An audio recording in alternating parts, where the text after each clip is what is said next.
सिद्धि होई गणनायक करे बर बदन करहु अनुग्रह सोई बुद्धि राशि शुभ गुण सदना।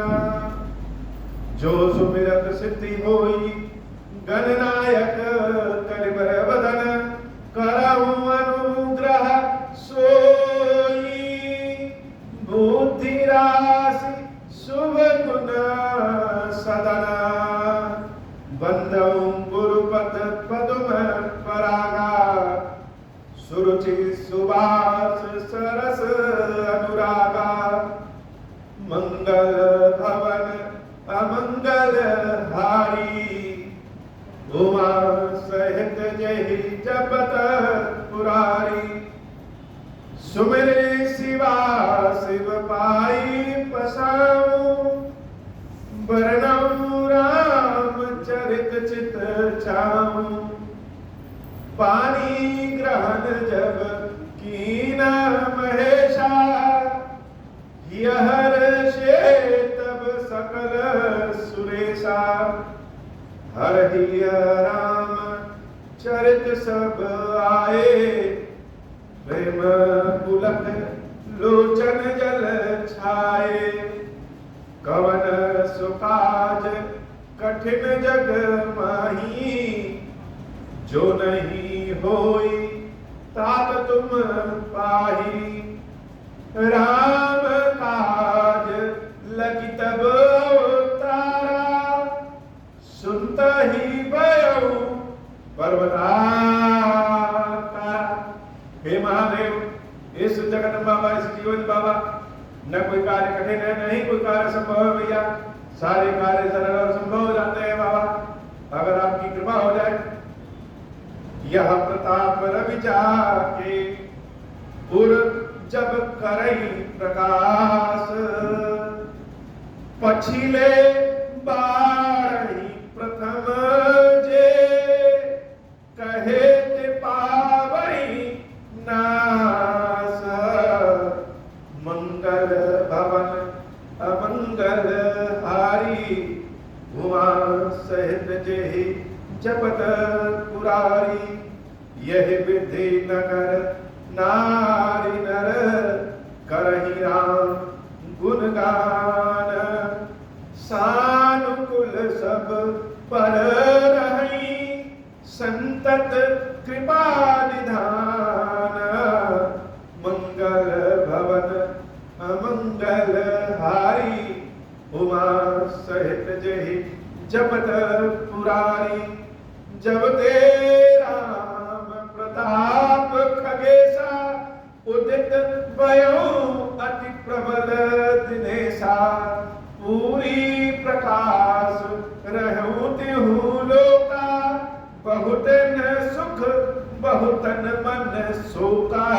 मंगल भवन अमंगल हारी उमा सहित जेहि जपत पुरारी। जिनहि शोक ते कहूं बखानी प्रथम अविद्या निशान सानी। अघ उलूक जहाँ तहाँ लुकाने काम क्रोध कैरव सकुचाने। मंगल भवन अमंगल हारी उमा सहित जेहि जपत पुरारी। विविध कर्म गुण काल सुभाऊ एक चकोर सुख लहई न काऊ। मंगल भवन अमंगल हारी उमा सहित जेहि जपत पुरारी।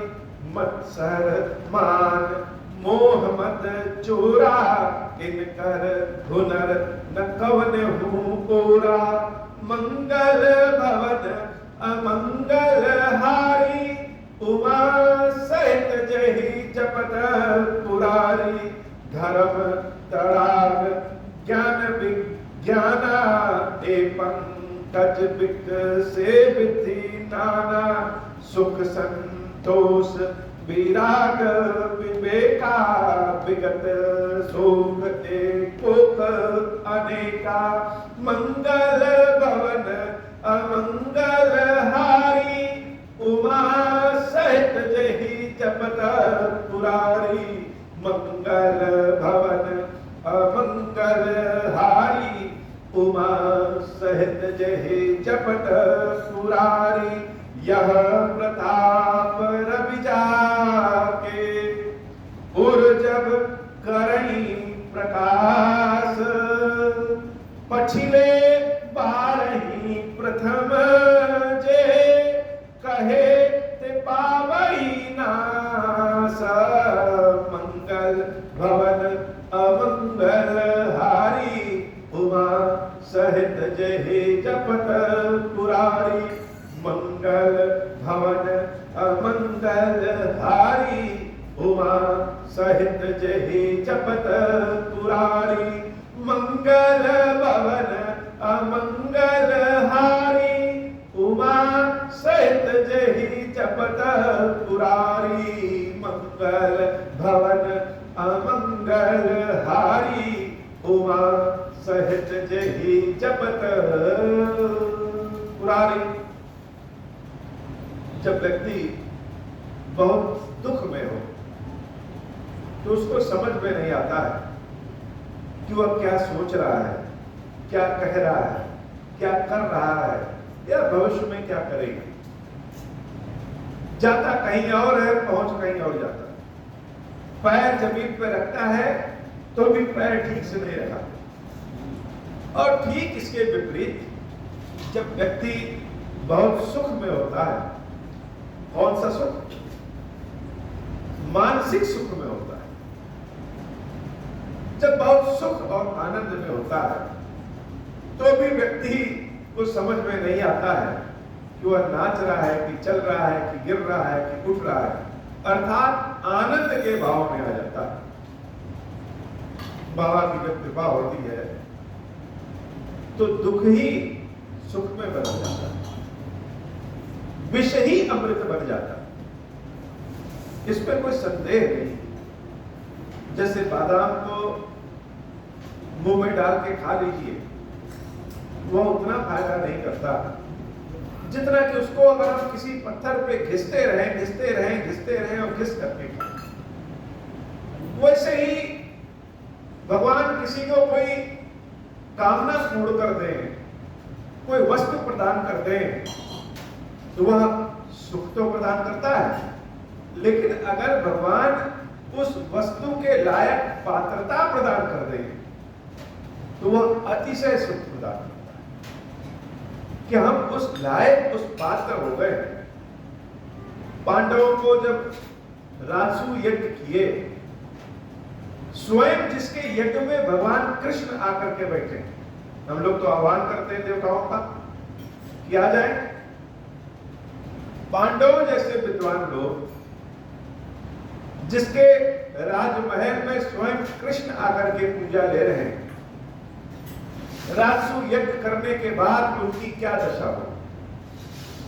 सारी संपत्ति नष्ट हो गई, यहां तक कि जंगल में निवास करना पड़ा। 12 वर्ष 13 वर्ष जंगल में निवास। कोई कहे कितना बड़ा यज्ञ किए, यज्ञ का फल तो अच्छा होना चाहिए, यज्ञ का फल बुरा कैसे हो गया? क्या पांडवों के मन में कपट था? साक्षात भगवान जिसके घर में आकर के बैठे हो, पूजा ले रहे हो, सेवा ले रहे हो और सेवा दे रहे हैं, क्या उसके यज्ञ का फल ऐसा बुरा हो सकता है क्या? तो वास्तव में पांडव जिस यश कीर्ति के पात्र थे, महाराज युधिष्ठिर ने जैसा राज्य चलाया, जो प्राप्त किया, उसके जैसे पात्र थे। राजसू यज्ञ के समय पात्रता के पहले ही उनको सब कुछ मिल गया।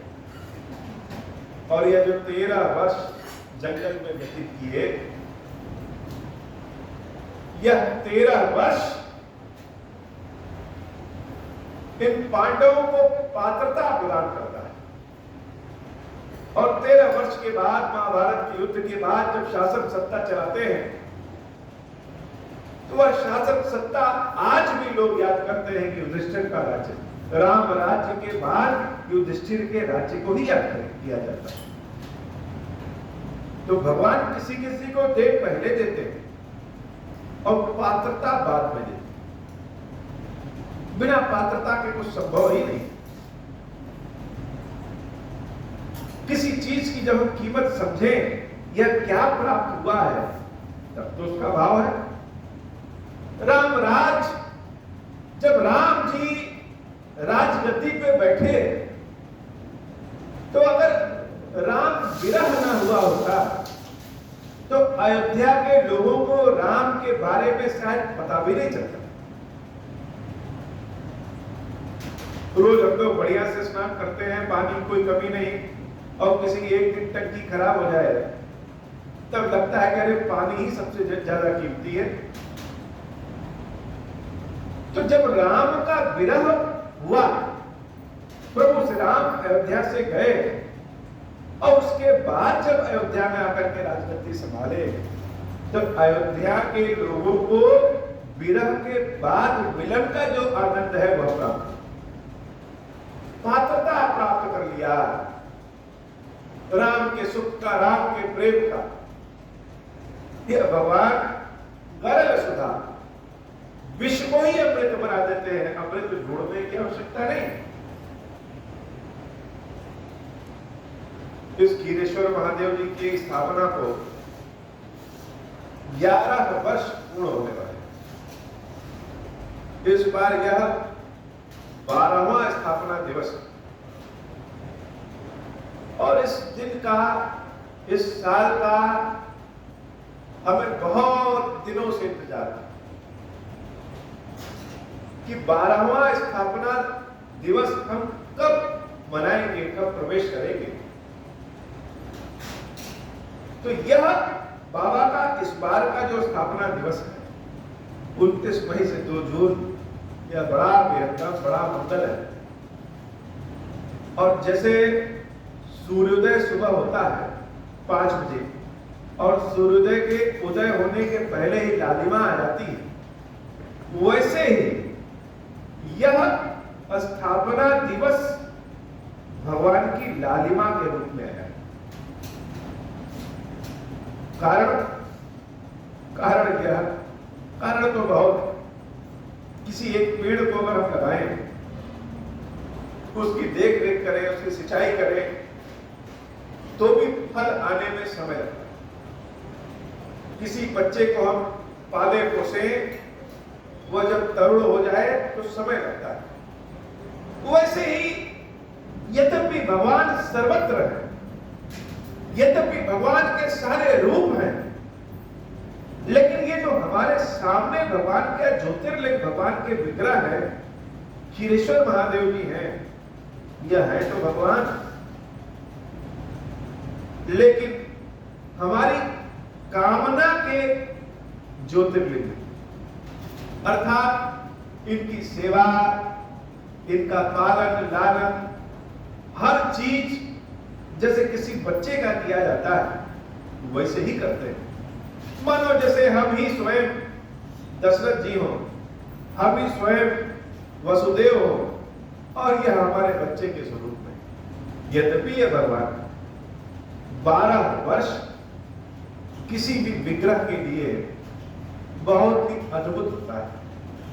किसी तपस्या के लिए 12 वर्ष बड़ा अद्भुत होता है। 12 वर्ष देवताओं के लिए 1 वर्ष के समान होता है। अर्थात अगर 12 वर्ष किसी साधना में लगे हैं, किसी तपस्या में लगे हैं, तो यह देवताओं के 1 वर्ष के बराबर होता है।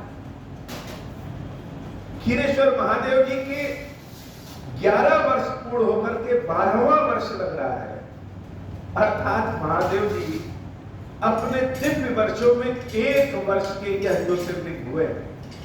अब यह धरती से अंकुरण का हुआ है। जैसे सूरज आसमान में नहीं आता है लेकिन लालिमा पहले आ जाती है, वैसे 12वें वर्ष जब प्रारंभ होता है तो किसी भी ज्योतिर्लिंग का, विग्रह का, जिसकी सेवा की जाए, जिसके लिए तपस्या किया जाए, उसका प्रभाव दिखना शुरू करता है। तो हमारे लिए यह 12 वर्ष है।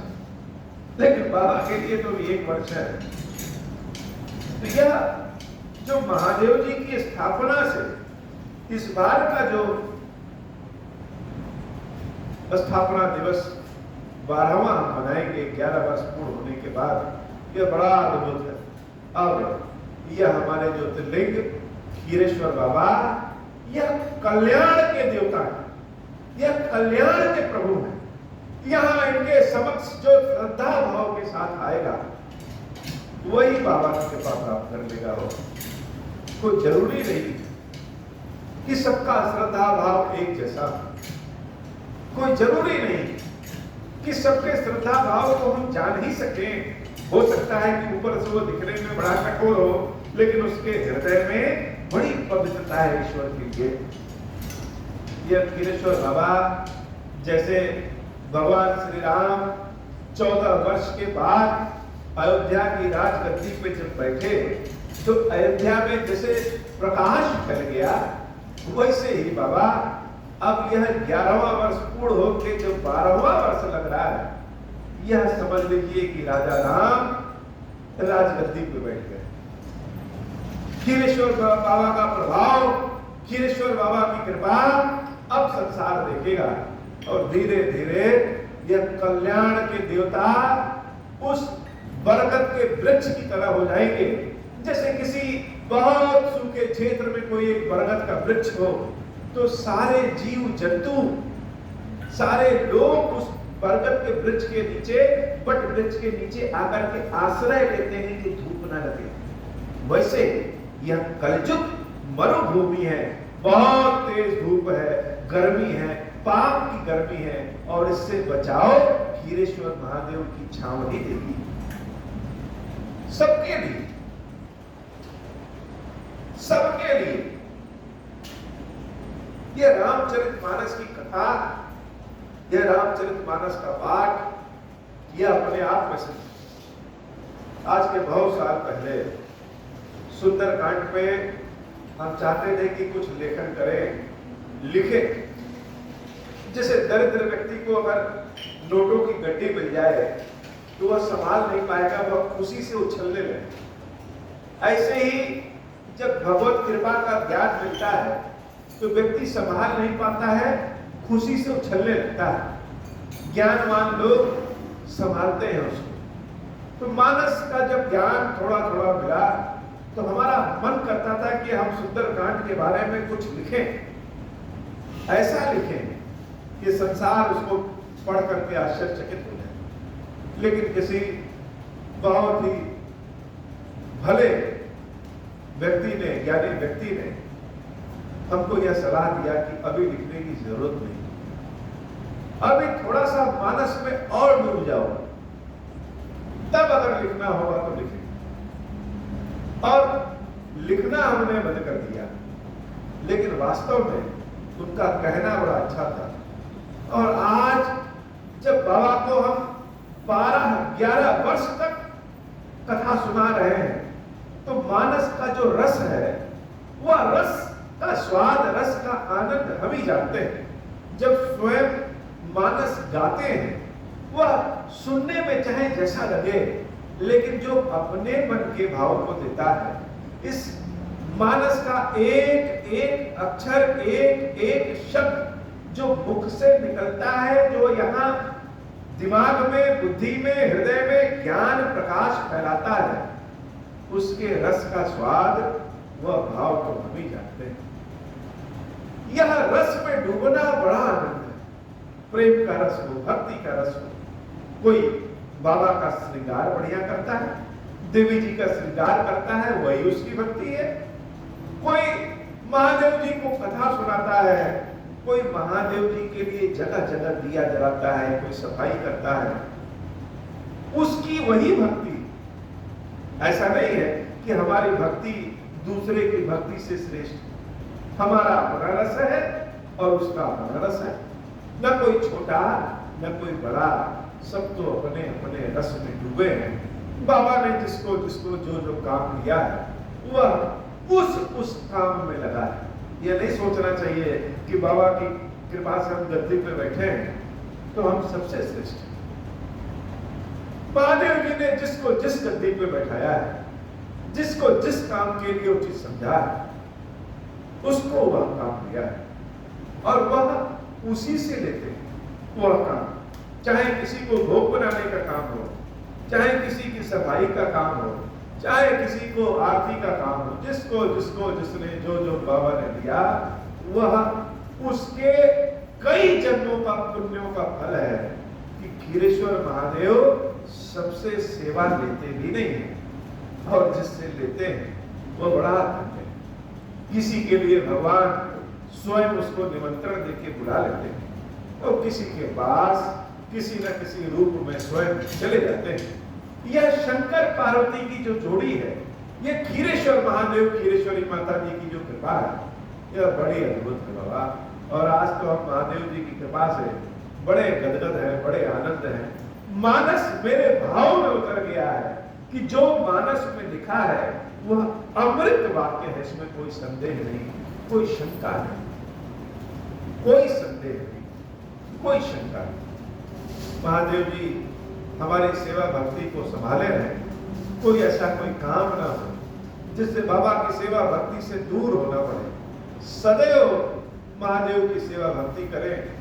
और इस संसार में बाबा बड़ा दुख है, एक से बढ़कर एक दुख। जिसके पास भरा पड़ा है वह भी दुखी है, और जिसके पास कम है, खाली है या बराबर है वह भी दुखी। तो सुख कहां से आए? दुख में ही सुख है, और हम सुख में ही दुख पा लेते हैं। हर जगह सुख ही सुख है और हर जगह दुख ही दुख है। जैसा भाव जैसी बाबा की कृपा। तो 12वां वर्ष यह जो शुरू हो रहा है बहुत लंबे समय से इसकी प्रतीक्षा थी। मानो महाराज रामचंद्र जी राजगद्दी पे बैठ गए।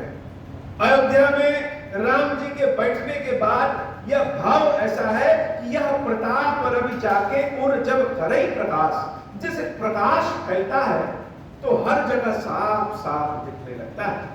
भगवान राम की कृपा का ऐसा प्रकाश अयोध्या वासियों के मन मस्तिष्क हृदय में फैला कि अंधकार ही दूर। राम राज आने से कुछ लोग बड़े खुश हो गए और कुछ लोग बड़े दुखी हो गए। दुखी कौन हुआ? दुखी अज्ञानता हो गई, दुखी लालच हो गया, दुखी क्रोध हो गया।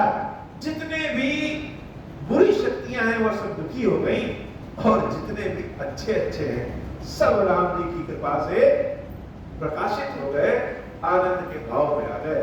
यही राम राज का सुख है, यही बाबा खीरेश्वर महादेव जी की कृपा है। बाबा को भजन, जो भजन बाबा ने स्वयं लिखवाया है, वही भजन बार बार बाबा को सुनाते हैं। हे महादेव, हमारे मुख से जो यह भजन निकल रहा है, यह भजन जिसके जिसके भी कानों में जाए, जो भी आपके भजन को सुनते समय गुनगुनाए कहे, उन सबके ऊपर कृपा करना। तुम ही हो, तुम ही हो, तुम ही हो, तुम ही हो, तुम ही हो, तुम ही हो, तुम ही हो, तुम ही हो। ये शक्ति तुम ही हो, ये भक्ति तुम ही हो, ये दृष्टि तुम ही हो, ये वाणी तुम ही हो। जहाँ तक मैं देखूं, जहाँ तक मैं सोचूं, वहाँ तक तुम ही हो, तुम ही हो, तुम ही हो, तुम ही हो। है बाबा तुम ही हो, है मैया मेरे तो सभी कुछ तुम ही हो, तुम ही हो, तुम ही हो। है बाबा तुम ही हो, है मैया मेरे तो सभी कुछ तुम ही हो, तुम ही हो। ये धरती तुम ही हो, वो नभ भी तुम ही हो, ये रास्ता तुम ही हो, वो मंजिल तुम ही हो। ये अन्न भी तुम ही हो, वो भूख तुम ही हो, ये जल भी तुम ही हो, वो प्यास तुम ही हो। ये देने वाले, ये लेने वाले तुम ही हो, तुम ही हो, तुम ही हो, तुम ही हो। ये सुनने वाले, ये कहने वाले तुम ही हो, तुम ही हो, तुम ही हो, तुम ही हो। ये काशी तुम तुम्ही हो, ये मथुरा तुम्ही हो, ये रामेश्वरम भी तुम्ही हो, ये कैलाश भी तुम्ही, खीरेश्वर तुम्ही हो, तुम्ही हो, तुम्ही हो, तुम्ही हो, तुम्ही हो, तुम्ही हो, बाबा तुम्ही हो, मैया मेरे तो सभी कुछ तुम्ही हो, तुम्ही हो, तुम्ही हो, बाबा तुम्ही हो, मैया मेरे तो सभी कुछ तुम्ही हो, तुम्ही हो। सब कुछ भक्तों के भगवान सब कुछ है।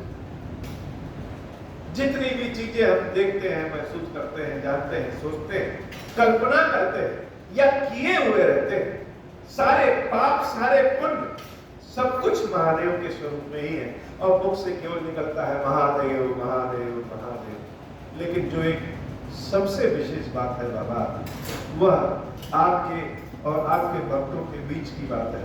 वह क्या है?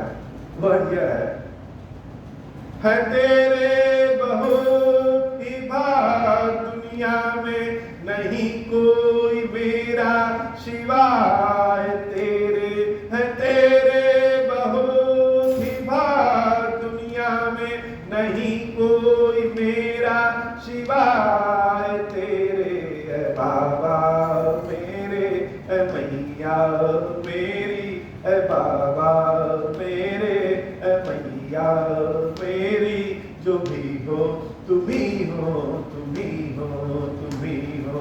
न जाना कभी भी मुझे छोड़ के तुम, न रहना कभी भी मुझसे रूठ के तुम, न जाना कभी भी मुझे छोड़ के तुम, न रहना कभी भी मुझसे रूठ के तुम, ऐ बाबा मेरे, ऐ मैया मेरी, ऐ बाबा मेरे, ऐ मैया मेरी, जो भी हो तुम्ही हो, तुम्ही हो, तुम्ही हो।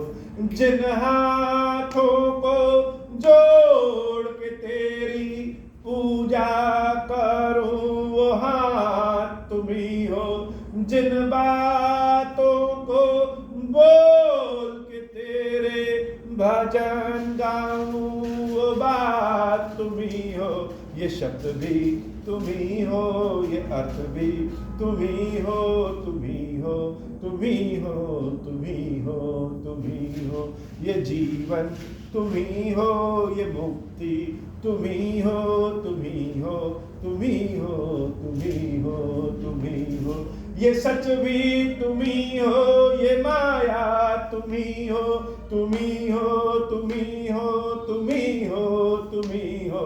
ये शक्ति तुम्ही हो, ये भक्ति तुम्ही हो, तुम्ही हो, तुम्ही हो, तुम्ही हो, तुम्ही हो। महादेव शिव शंभु। हे बाबा, आपके तो संसार में बहुत सारे भक्त हैं, लेकिन मेरे लिए तो एक ही भगवान, एक ही स्वामी। इसलिए बार बार विनती है कि कभी हमसे रूठ करके कहीं ना जाइए और ना ही रूठने दीजिए। भगवान क्या करते हैं? बड़ी खिलाड़ी है माया, या कोई ना कोई ऐसा काम करा देंगे जिससे कहेंगे कि तुम ही तो छोड़ के गए। तो भक्तों के मन की दशा दुर्दशा ये सब भगवान के हाथ में, और भक्तों के लिए भगवान ही एकमात्र होते हैं। तो प्रभु पार्वती मैया ने जब भगवान शंकर से कथा पूछी, तो पार्वती मैया बड़ी चतुर, उन्होंने भगवान से कहा कि हे नाथ, ऐसी भी कोई बात हो सकती है जो हम ना पूछें, जिसके बारे में हम जानेंगे वही तो पूछेंगे। और आप ये चतुराई मत दिखाइएगा कि पार्वती में जो पूछा ही नहीं वो हम कैसे बताएं। यह चतुराई मत दिखाइएगा। हम कोई बात पूछे हो या ना पूछे, लेकिन जो बात मेरे जानने योग्य है, कथा से जुड़ी है, वो सब बात हमको बताइए। ऐसे ही भक्त तो बड़ा आसान है, कोई कह दे कि तुम्हारे कर्म बेकार थे इसलिए भगवान ने छोड़ दिया था। भगवान भी तुम्हारी बात नहीं सुनते। यह भाव कभी ऐसा ना आए, क्योंकि जो हम कर्म करते हैं वो अभी प्रभु की ही कृपा से किसी भी प्रकार से भगवान भक्त को छोड़ेगा, चाहे कोई भी किसी के ऊपर आरोप लगाए।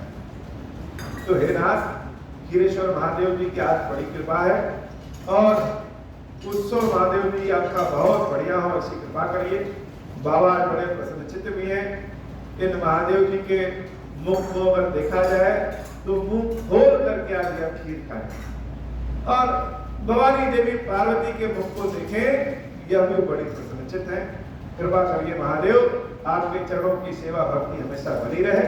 आज की कथा प्रार्थना इतनी ही, कृपा करिए हम सबके ऊपर बाबा।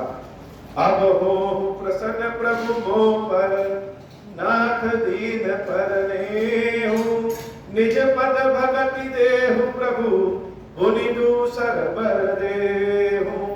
तब माया वश जीव जड़, संतत फिरहि भुलाना, हम पर क्रोध न करिय प्रभु, कृपा सिंधु भगवान। शंकर दीन दयाल, अब हम पर हो कृपाल, साप अनुग्रह होई जहि विधि, नाथ थोरे काल। दीन दयाल विरुद्ध संभारी, हरहु नाथ मम संकट भारी। जय विधि होई नाथ हित मोरा, करहु सुबेगी जानि दास मैं तोरा। राम राज बैठे त्रैलोका, हर्षित भय गए सब शोका। जे सकाम नर सुनहि जगावहि, सुख संपत्ति न विधि पावहि। जो इच्छा करिहु मन माही, हरि प्रसाद कछु दुर्लभ नाहि। मंगल भवन अमंगल हारी, उमा सहित जहि जपत पुरारी। मंगल भवन अमंगल हारी, उमा सहित जहि जपत पुरारी। बोले श्री खीरेश्वर महादेव जी, खीरेश्वरी मैया जी की सदा ही जय हो। खीरेश्वरम, हे भगवान शंकर, आप ऋण पातक दुर्भाग्य और दरिद्रता आपकी निवृत्ति के लिए तथा संपूर्ण पापों का नाश करने के लिए मुझ पर प्रसन्न होइए। मैं दुख और शोक की आग में जल रहा हूँ, संसार भय से पीड़ित हूँ, अनेक प्रकार के रोगों से व्याकुल और दीन हूँ। खीरेश्वर, मेरी रक्षा कीजिए। देव देवेश्वर, सबको निर्भय कर देने वाले महादेव जी, मेरी इसकी हुई पूजा को पार्वती जी के साथ ग्रहण कीजिए। मेरा मंगल करिए महादेव। शिव शंभु महादेव, शिव शंभु महादेव, शिव शंभु। ओम श्री राम।